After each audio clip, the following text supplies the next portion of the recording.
ونصلي على رسوله الكريم أما بعد فأعوذ بالله من الشيطان الرجيم بسم الله الرحمن الرحيم أولئك عليهم صلوات من ربهم ورحمة وأولئك هم المهتدون رب اشرح لي صدري ويسر لي أمري واحلل عقدة من لساني يفقهوا قولي۔ سورۃ البقرہ آیت نمبر 157 ہمارے سامنے ہے۔ ارشاد باری تعالیٰ ہے اولئک علیہم صلوات من ربہم ورحمہ، یہی وہ لوگ ہیں جن پر ان کے رب کی طرف سے نوازشیں ہیں، نوازشات ہیں اور رحمت ہے، اور یہی لوگ ہیں جو ہدایت پر ہیں۔ اگر آپ ہمارے ساتھ چل رہے ہیں اور سورۃ البقرہ شروع سے سن رہے ہیں تو آپ کو یاد ہوگا کہ ہم نے یہ بات کی ہے کہ سورۃ البقرہ کا ایک میکرو سٹرکچر ہے، اور اس سٹرکچر کے مطابق آیات اس طرح سے تقسیم کی جا سکتی ہیں۔ سورۃ البقرہ میں 286 آیتیں ہیں، جن میں سے پہلی 5 آیات یعنی الف لام میم ذالک الکتاب لا ریب فیہ سے لے کے اولئک هم المہتدون تک یہ 5 آیتیں ہیں جن میں اللہ رب العالمین نے متقین کی صفات بیان کی ہیں کہ متقین کون ہیں۔ اس کے بعد 2 آیات میں کفار سے متعلق بات ہوئی ہے، اور اس کے بعد 12 آیات میں منافقین کے نفاق پر بات ہوئی ہے۔ تو اس طرح سے پہلی 20 آیات گویا 5 آیات مومنین کے بیان پر، 2 کفار کے بیان پر اور 12 منافقین کے بیان پر مشتمل ہے۔ آیت نمبر 21 سے لے کر آیت نمبر 29 تک یہ 9 آیتیں ہیں جن میں قرآنی تعلیمات کا گویا خلاصہ بیان کیا گیا ہے، اور یہی وہ جگہ ہے آیت نمبر 21 جہاں قرآن مجید میں پہلی دفعہ اللہ رب العالمین نے یا ایھا الناس کہہ کر تمام انسانیت سے خطاب کیا ہے اور ان کو ایڈریس کیا ہے۔ آیت نمبر 30 سے لے کے آیت نمبر 39 تک حضرت آدم علیہ السلام کی تخلیق کا اور آدم علیہ السلام کی جنت سے اتار کر زمین پر بھیجنے کا، اور وہیں پر فرشتوں کا آدم علیہ السلام کے لیے سجدہ کرنے کا، اور وہیں پر جو ابلیس کا انکار ہے اور تکبر ہے اس کا بیان ہوا ہے۔ آیت نمبر 40 سے لے کے آیت نمبر 143 تک بنی اسرائیل پر بات ہوئی ہے، اور اس میں بھی ہم نے یہ کہا تھا کہ آیت نمبر 40 سے لے کے آیت نمبر 46 تک گویا بنی اسرائیل کو نبی اکرم صلی اللہ علیہ وآلہ وسلم پر یعنی ان کے ساتھ ایمان لانے، اسلام قبول کرنے کی دعوت دی گئی ہے۔ اور ان آیتوں میں اللہ رب العالمین نے 3 دفعہ یہ فرمایا یا بنی اسرائیل یا بنی اسرائیل یا بنی اسرائیل، فرمایا اذکروا نعمتی التی انعمت علیکم، اے بنی اسرائیل ان نعمتوں کو یاد کرو جو میں نے تم پر کی۔ ان یعنی 100 آیتوں میں 103 آیتوں میں بنی اسرائیل کی فرد جرم بیان کی گئی ہے،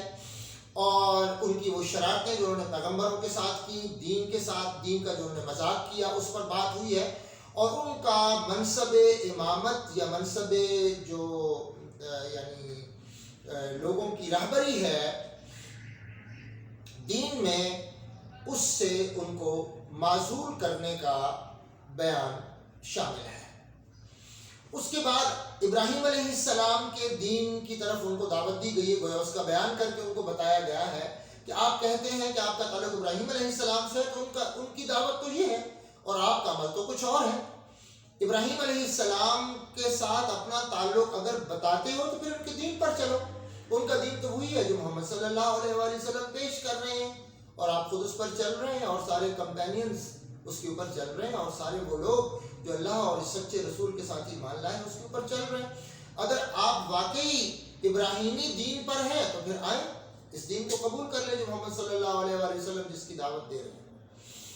اس کے بعد پھر تحویل قبلہ کا بیان ہے، اور وہ گویا ثبوت ہے اس بات کا کہ امامت بنی اسرائیل سے لے کر امت محمدیہ علی صاحب الصلاۃ والسلام کو دے دی ہے، اور یہاں تک یعنی 150 آیات تک یہ بیان مکمل ہوا۔ 151 سے امت محمدی علی صاحب الصلاۃ والسلام سے بات ہو رہی ہے، ان کو ان کی ذمہ داریاں بتائی جا رہی ہیں، اور ان کو یہ بتایا جا رہا ہے کہ بنی اسرائیل سے یہ امامت لے کر اب آپ کو یہ امامت دی جا رہی ہے، سارے انسانوں کی راہبری آپ نے کرنی ہے، ان کو دین کی طرف آپ نے بلانا ہے، تو آپ کی کیا ذمہ داریاں ہیں۔ اور بنی اسرائیل کی تصویر ان کے سامنے رکھ کر گویا ان کو یہ بتایا جا رہا ہے کہ آپ کے طرز عمل میں ایسی کوئی چیز نہیں آنی چاہیے جو بنی اسرائیل دین کے ساتھ کرتے رہے ہیں، اللہ کے پیغمبروں کے ساتھ کرتے رہے ہیں، آپ نے اس سے بچنا ہے۔ اور پھر اس کے بعد یہ بیان یعنی آیت 151 سے لے کے آیت نمبر 283 تک چلتا ہے، جس میں 20 آیتیں تو صرف وہ ہیں جن میں اللہ رب العالمین کی راہ میں خرچ کرنے کا بیان ہوا ہے، اور آخری 3 آیتیں 284، 285 اور 286 سورۃ البقرہ کی کنکلوڈنگ آیتیں ہیں۔ تو آپ کو یہ یاد ہوگا کہ اس وقت ہم آیت نمبر 151 سے لے کے 283 تک جو امت محمدی علیہ صاحب السلام سے بات ہوئی ہے اس میں اب ہم چل رہے ہیں، اور اسی میں آیت نمبر 157 ہمارے سامنے ہے، جو پڑھنے کی کوشش کی گئی ہے کہ اولئک علیہم صلوات من ربہم ورحمہ واولئک هم المہتدون، یہی وہ لوگ ہیں جن پر ان کے رب کی طرف سے نوازشیں ہیں اور ان کے رب کی طرف سے ان پر رحمت ہے، اور یہی لوگ ہدایت یافتہ ہیں۔ لیکن آیت 157 کو سمجھنے کے لیے آیت نمبر 151، 152، 153، 154، 155 اور 156 کا اعادہ بہت ضروری ہے۔ اس 157 کو دوبارہ سنیں۔ اولئک علیہم صلوات من ربہم ورحمہ واولئک هم المہتدون، یہی وہ لوگ ہیں جن پر ان کے رب کی طرف سے نوازشات ہیں، یہی وہ لوگ ہیں جن کو رب العالمین کی طرف سے شاباش ہے اور ان پر رحمت ہے، اور یہی وہ لوگ ہیں جو ہدایت پر ہیں۔ اب آئے 151 پر۔ 151 میں فرمایا کما ارسلنا فیکم رسولا منکم یتلو علیکم آیاتنا ویزکیکم ویعلمکم الکتاب والحکمہ وَيُعَلِّمُكُم مَّا لَمْ تَكُونُوا تَعْلَمُونَ، جیسا کہ آپ نے رسول بھیجا آپ ہی میں سے، وہ آپ پر ہماری آیات کی تلاوت کرتا ہے اور آپ کا تزکیہ نفس کرتا ہے، اور آپ کو کتاب اور حکمت کی تعلیم دیتا ہے، اور آپ کو اس چیز کی تعلیم دیتا ہے جس کو آپ نہیں جانتے۔ ساتھ ہی فرمایا وَاذْكُرُونِي اذکرکم وَاشْكُرُوا لِي وَلَا تَكْفُرُونَ، اور مجھے یاد رکھو اپنی زندگی کے سارے معاملات میں مجھے ساتھ لے کر چلو، میں تمہیں یاد رکھوں گا۔ یعنی جب خوشحالی میں، فارغ البالی میں، تونگری میں، صحت میں، عافیت میں مجھے تم یاد رکھو گے، تو پھر جب مشکل میں مجھے پکارو گے نا تو میں بھی تمہیں یاد رکھوں گا۔ اگر خوشی میں اور آسائش میں مجھے بلا دیا تو پھر جب تم پر غم ٹوٹیں گے اور مجھے وہاں پر رو رو کر پکارو گے تو پھر میں بھی اسی طرح سنوں گا جس طرح تم خوشی میں مجھے سنتے تھے۔ وَلَا تَكْفُرُونَ، اور کبھی میرا کفران نعمت نہ کرنا، سب کچھ میرا دیا ہوا ہے، یہ بھولنا نہیں آپ نے۔ ساتھ ہی فرمایا یا ایھا الذین آمنوا استعینوا بالصبر والصلاۃ ان اللہ مع الصابرین، اے لوگو جو ایمان لائے ہو استعانت طلب کرو صبر کے ذریعے اور نماز کے ذریعے، اس میں تو کوئی شک ہے ہی نہیں کہ اللہ رب العالمین صبر کرنے والوں کے ساتھ ہیں۔ اور ساتھ پھر فرمایا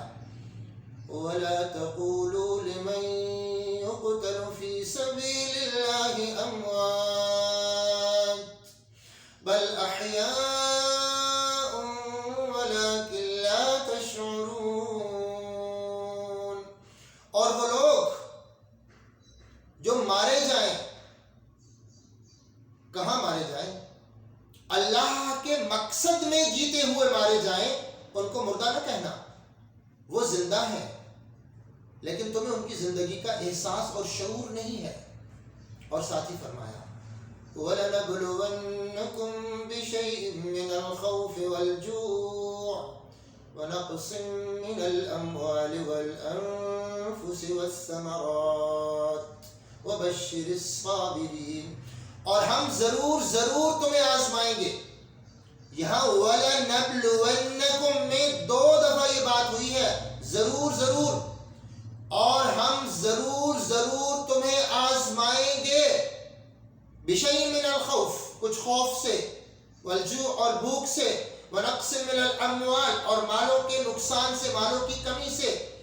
وَالْأَنفُسِ اور جانوں کی کمی سے، جانوں کے نقصان سے، وَالثَّمَرَاتِ اور پھلوں کی کمی سے. یعنی تمہاری جو جد و جہد اور محنت ہے اس کے نتائج میں کبھی تمہیں نقصان ہو سکتا ہے.